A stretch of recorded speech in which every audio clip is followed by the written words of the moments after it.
جو روزہ عبادت بن جائے وہ نجات دلا سکتا. ایک تو روزے کی عادت ہے اور ایک تو روزہ عبادت ہے. روزہ عادت اور عبادت میں فرق کیا ہے؟ عادت یہ سب نے رکھا ہم بھی رکھ لیں، یہ عادت ہے. نہ رکھیں گے تو کیا جواب دیں گے، یہ عادت ہے. نہ رکھیں گے تو لوگ تانا دیں گے، عادت ہے. پھر روزہ عبادت کیا ہے؟ روزہ عبادت یہ ہے کہ اللہ نے روزہ رکھنے کا حکم دیا ہے اور مصطفیٰ جان رحمت نے روزے کا حق یہ بتایا ہے اگر تو روزہ رکھے تو صرف بھوکا پیاسا نہ رہے بلکہ تیرا ہاتھ بھی روزے دار رہے، تیری زبان بھی روزے دار رہے، تیری آنکھ بھی روزے دار رہے، تیرا پیر بھی روزے دار رہے، تیرا کان بھی روزے دار رہے. کان روزے دار اس طرح کہ کان اللہ کے ممنوع کردہ چیزوں کو نہ سنے، ہاتھ روزے دار اس طرح ہاتھ اللہ کے منع کردہ کاموں کو نہ کرے، زبان روزے دار اس طرح کہ زبان اللہ کی ممنوع کردہ چیزوں کو ادا نہ کرے، پیر روزے دار اس طرح کہ پیر اس جگہ چل کر نہ جائے جہاں اللہ نے جانے سے منع کیا ہے. جب تو ان سارے اعضاء کو روزے دار بناتا ہے تو ایسے روزے کے معاملے میں میرا اللہ فرماتا ہے روزہ میرے لیے ہے اور میں ہی اس کی جزا ہوں. ہر عمل کی جزا جنت ہے، روزے کی جزا خدا کی ذات ہے. اسی لیے آقا فرماتے ہیں روزے دار کو دو خوشی ہے، ایک تو افطار کے وقت، دوسرا لقائے رحمان کے وقت، خدا کی زیارت کے وقت. صحابہ نے پوچھا آقا ہم اللہ کی زیارت کیسے کریں گے؟ آقا فرماتے جیسے تم آسمان پہ چاند دیکھتے ہو بلا تمثیل اسی طرح تم خدا کی زیارت کیا کرو گے. یہ روزے داروں کی شان ہے. آج کے روزے کیا ہے؟ جس میں جھگڑا، جس میں غیبت، جس میں چگلی، جس میں فساد. روزے کو عادت مت بناؤ، روزے کو عبادت بناؤ. احساس مٹ گیا، عبادتوں کا احساس مٹ گیا، گناہوں کا احساس ختم ہو گیا. جب تک کہ لوگوں میں گناہوں کا احساس زندہ تھا وہ عبادت کر کے بھی اللہ سے ڈرتے تھے، وہ عبادت کر کے بھی رب کی بارگاہ میں آنسو بہاتے تھے کہ مولا میں تو حق ادا نہ کر سکا.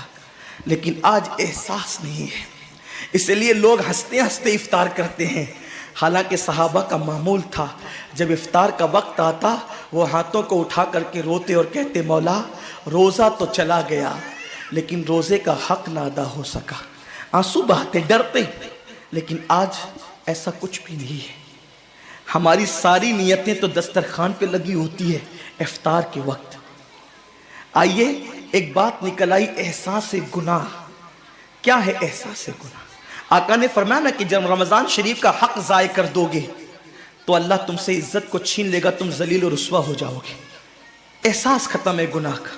اسی لیے رمضان شریف میں بھی گناہ کرتے ہیں اور گناہ کر رہے ہیں تو ذلیل ہو رہے ہیں. احساس کسے کہتے ہیں؟ احساس یہ کہ میں نے کیا کیا. چھوٹے سے گناہ کو بڑا سمجھنا میں نے کیا کیا. ایک خاتون بارگاہ رسالت میں آئی اور عرض کیا یا رسول اللہ مجھ سے زنا ہو گیا ہے، میں نے بہت بڑا جرم کر لیا ہے، آپ مجھ پہ حد لگا دیں، حد جاری کر دیں تاکہ میں گناہ سے پاک ہو جاؤں. اللہ کے حبیب نے احساس گناہ دیکھ کر کے فرمایا کہ جا ابھی تیرے پیٹ میں بچہ ہے، تیرے جرم کی سزا تیرے پیٹ کے بچے کو نہیں دی جا سکتی. اگر تجھ پہ حد لگے گی تو وہ بچہ بھی ختم ہو جائے گا. جب بچہ پیدا ہو جائے اس کے بعد آنا. بچہ پیدا ہو گیا تو وہ لے کر کے آئی. آقا فرماتے ہیں تیری جان چلی جائے گی تو اس کی پرورش کون کرے گا، اس کو دودھ کون پلائے گا؟ جا اس کو دودھ پلا اس وقت تک جب تک یہ کھانے نہ لگے. وہ بچے کو 2 سال تک دودھ پلاتی رہی اور جب بارگاہ رسالت میں آئی تو بچے کے ہاتھ میں روٹی کا ٹکڑا دے کر کے آئی. بچہ روٹی کھا رہا تھا. عرض کی آقا مجھ پہ حد جاری کریں تاکہ میرا گناہ جو میرے دامن پہ لگا ہے وہ دھل جائے. حضور نے 3 مرتبہ اس کو اپنے دروازے سے ٹالا. اگر کوئی دوسرا ہوتا اس کو ڈھیل دی جاتی تو وہ بھاگ جاتا، دوبارہ پلٹ کرنا آتا. لیکن احساس گناہ تھا، گناہ کا احساس تھا کہ یہاں گناہ مٹ جائے تاکہ وہاں جواب دینے سے بچ جاؤں. اس خاتون نے 3 مرتبہ حاضری دی، حضور اب میرا بچہ روٹی کھانے لگا ہے، مجھ پہ حد لگا دے تاکہ میں پاک ہو جاؤں. اللہ کے حبیب نے فرمایا اللہ کی بندی جب اللہ نے تیرے جرم پہ پردے ڈال دیے تھے تو تو نے اظہار جرم کیوں کیا؟ اب چونکہ تو جرم کا اظہار کر چکی ہے، اقبال گناہ کر چکی ہے، اب تجھ پہ حد لگائی جائے گی۔ اور اس کو سنگسار کر دیا گیا۔ جب وہ مر چکی اور اس کو دفن کر دیا گیا تو کسی نے کہا کتنی بدبخت تھی وہ عورت جس نے رسول پاک کے دور میں منہ کالا کیا۔ میرے نبی نے فرمایا تو اس کا گناہ دیکھتا ہے، تو اس کا احساس گناہ نہیں دیکھتا۔ اس نے ایسی توبہ کی ہے، اگر اس کی توبہ 70 جہنمیوں پہ تقسیم کی جاتی تو اللہ ان کو بھی جنت عطا فرما دیتا۔ آقا کریم صلی اللہ علیہ وسلم فرماتے ہیں جو رمضان شریف میں گناہ کبیرہ کرتے ہیں، اب گناہ کبیرہ کی بہت بڑی تعریف ہے، اس کو نہیں بیان کروں گا، لیکن جو گناہ کبیرہ بڑا گناہ کرتے ہیں، پہلی بات تو چونکہ میرا مسلک صوفیہ ہے، صوفیہ سے کسی نے پوچھا کہ گناہ بڑا کیا ہے؟ امام غزالی فرماتے ہیں نہ کوئی گناہ چھوٹا ہے نہ کوئی گناہ بڑا ہے، بات تو یہ ہے جس گناہ پر خدا تیری پکڑ کر لے وہی گناہ سب سے بڑا ہے، اور جس نیکی پر خدا تجھے بخش دے وہی نیکی سب سے بڑی ہے۔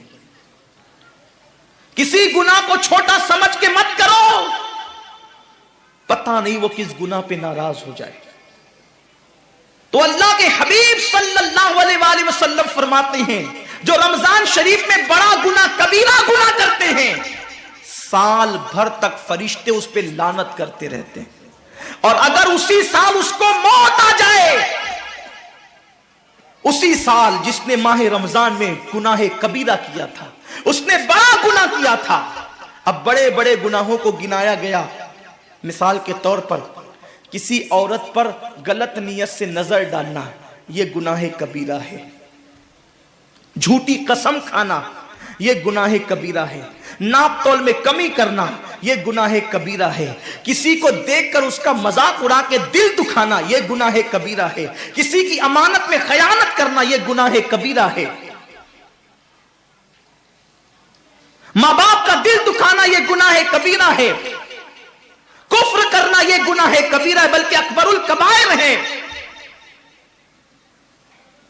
70 کی فہرست امام سیوطی نے گنائی ہے، اور پھر 70 کی فہرست گنانے کے بعد فرماتے ہیں 70 پر یعنی 1 2 3 4 والا 70 نہیں، بلکہ اللہ کے حبیب نے یہاں جو 70 فرمایا ہے یہ 70 گنتی والا 70 نہیں ہے، بلکہ کثرت بتانے کے لیے 70 ہے۔ جیسے کہ ہم کہتے ہیں نا میں نے تجھے 50 بار سمجھایا تو نہیں مانا، میں 100 بار تیرے گھر آیا تو نہیں ملا، تو اس کا مطلب یہ نہیں کہ 99 کے بعد ایک جو ملا کر کے آتا ہے وہ 100 نہیں، گنتی کا 100 نہیں، یہاں 100 بتانا کثرت بتانے کے لیے ہے، یہاں 50 کہنا کثرت بتانے کے لیے ہے۔ تو اللہ کے حبیب فرماتے ہیں 70 بڑے گناہ ہیں، یعنی اتنی طویل تعداد میں اتنی کثرت سے ہے بڑے گناہ کہ تم ان کو شمار نہیں کر سکتے، بس اتنا کہ جس گناہ پہ خدا ناراض ہو جائے وہ بڑا گناہ۔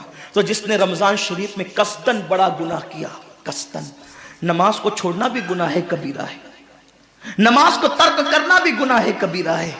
میرے آقا صلی اللہ علیہ وسلم کے دیوانوں، کھیل کود میں وقت کو ضائع کرنا، وقت کا ضیاع، یہ بھی گناہ کبیرہ ہے۔ آقا فرماتے ہیں جس نے رمضان شریف میں گناہ کبیرہ کیا، اس رمضان سے لے کر آنے والے رمضان شریف تک فرشتے اس پہ لعنت کرتے ہیں۔ یہ لعنت کیا ہے؟ لعنت سمجھتے ہیں؟ لعنت کا مطلب یہ ہے جس پہ لعنت پڑی وہ ہمیشہ کے لیے اللہ کی رحمت سے دور ہو گیا۔ انسان کی لعنت کیا ہے؟ انسان کی لعنت، ایک جانور پر حضور علیہ الصلوۃ والتسلیم کسی صحابی کے جانور پر بیٹھے تھے، وہ دھیرے چل رہا تھا، کسی نے کہہ دیا کہ اس پہ لعنت ہو یہ دھیرے چلتا ہے۔ حضور علیہ السلام نے اس جانور کے نیچے اتر کر فرمایا جس پہ لعنت کر دی گئی میں اس جانور پہ سواری نہیں کر سکتا۔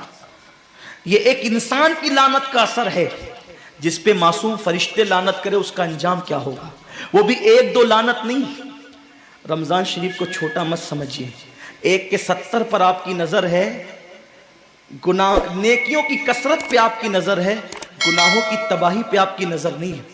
اللہ کے رسول صلی اللہ علیہ وسلم نے فرمایا جیسے ماہ رمضان شریف میں نیکیوں کا درجہ بڑھ جاتا ہے، ویسے ماہ رمضان شریف میں گناہوں کا بھی معاملہ بڑھ جاتا ہے۔